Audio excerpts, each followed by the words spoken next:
guess we better take a look at it.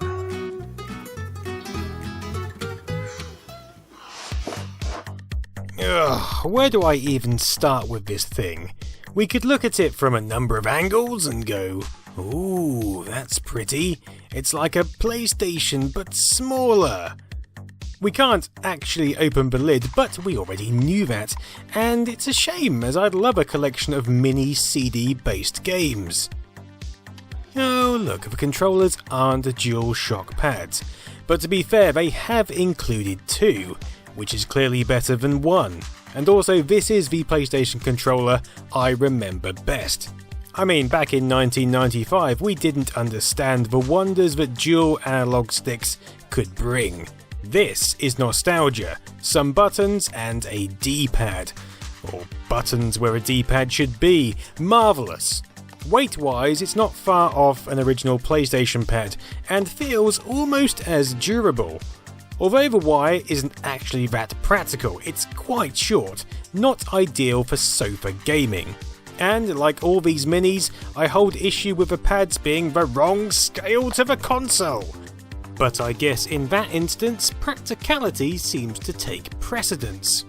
Talking about scale, it's roughly in line with the SNES Mini, although you can see something is a bit amiss when paired with the NES Mini. Now we'll just have a bunch of mismatched consoles to plonk next to each other. Cheers guys! At least it works through an HDMI splitter, so in the future we can have about 60 consoles all plugged into the same TV, and only then realise how much we've been duped. Guys, I can emulate pretty much everything, you know, with just one HDMI cable. Shut it, Raspberry! No one likes a smart ass. Alright then, let's get down to business.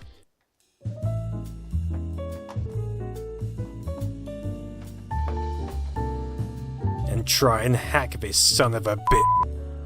Now, a couple of lads have been able to find a hidden menu of the underlying PCSX rearmed emulator by simply boshing a keyboard in and hitting escape within a game. Apparently it works with Logitech or Corsair keyboards. Unfortunately, my Easy SMX keyboard doesn't seem to be compatible. I guess we'll actually have to play this thing instead. So given we can plug a keyboard in, it's obvious that the controllers plug in using a conventional USB connector. No proprietary shenanigans here.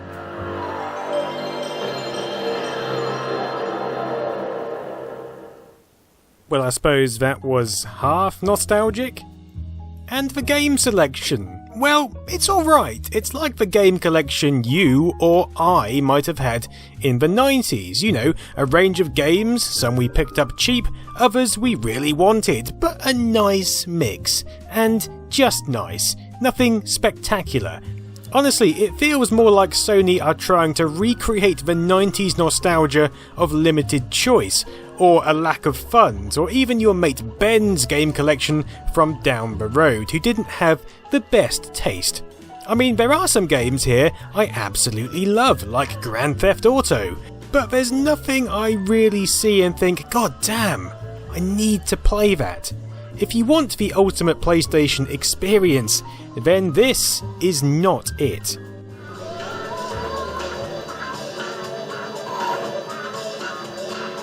Look, here's a dump of the firmware on GitHub, and within this massive code are actually the names of various games which were clearly tested for the PS Classic. We've got Tomba, Parasite Eve, Tomb Raider 2, Grand Theft Auto 2, Fighting Force, Driver, Toy Story 2, Gran Turismo, Crash Bandicoot, Crash Bandicoot 2, and even Harry Potter and the Philosopher's Stone. Been some very strange goings on of late. Be careful, Harry. Yeah, maybe it's best they didn't include that one. I'll put a full list below, but some, even many of these games you would argue should be included with the PS Classic, so why aren't they?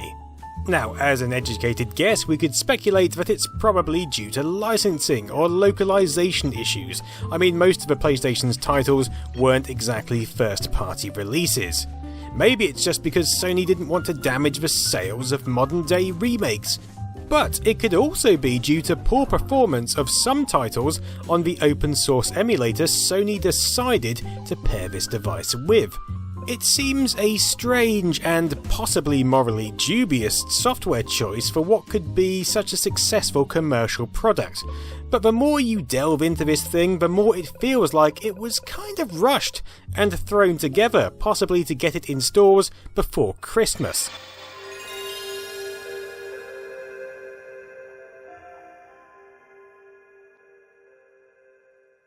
By this point, I'm sure you've both seen and heard all of the issues surrounding this little device.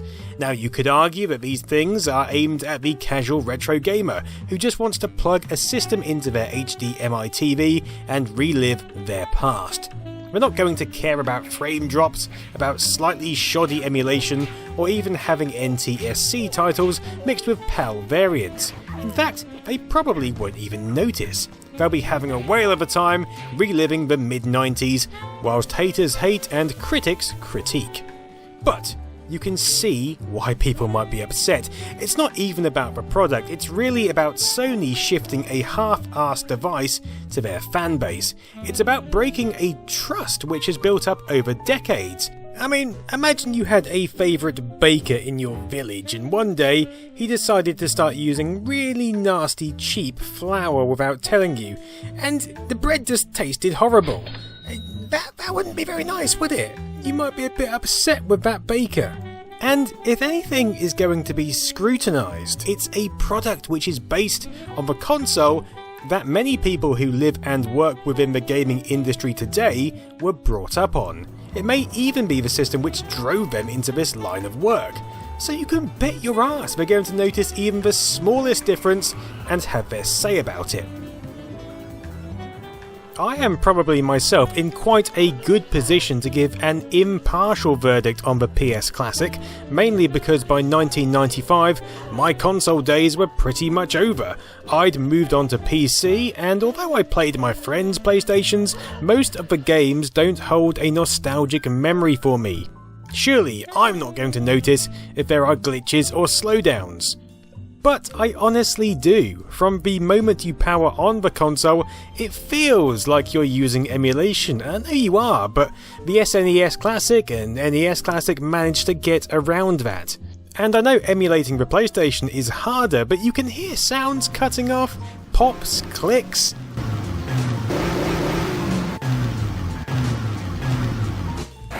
You can see frames stuttering from place to place. And emulation issues aside, we also have those PAL variants, like Grand Theft Auto.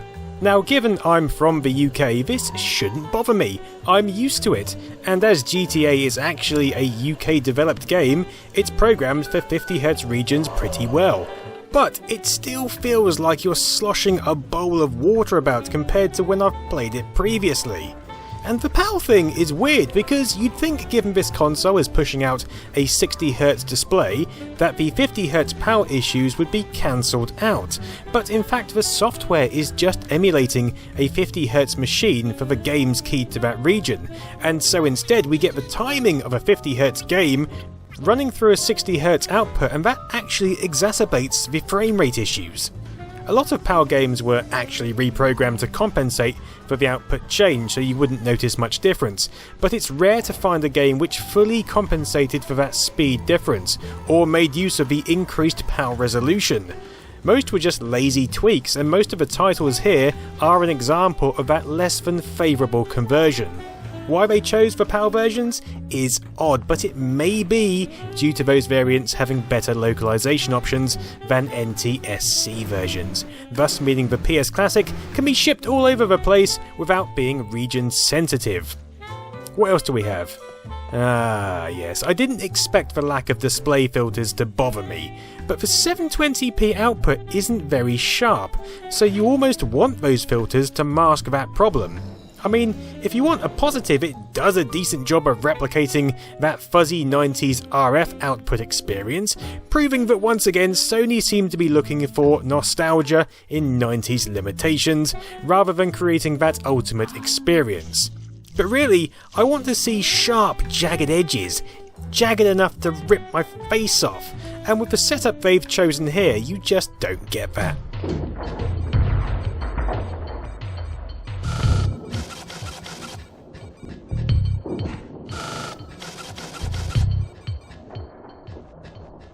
It's not all bad. I mean, it's a nice enough menu replicating the feel of the original system.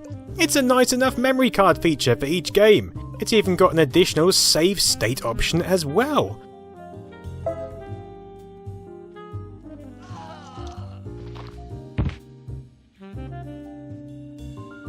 And nice warping textures just like the original machine. And the games! If you can forgive the odd glitch, they are nice enough too. I mean, at least Sony didn't kick us completely in the teeth by choosing a load of light gun games, although I would have awarded points for humour in that instance.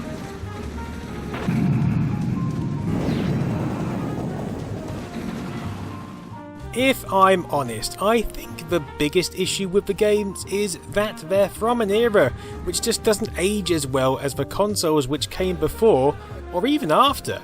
This early age of 3D is very much a unique thing which we only witnessed for a brief period of time. And actually, the games are arguably better to play through an emulator with all the bells and whistles turned on to make everything look like our rose-tinted brains remember them. Actually, and somewhat ironically, you can actually make these games look superb using the PC SX emulator, just not through the PlayStation Classic. Well, without it being hacked, anyway.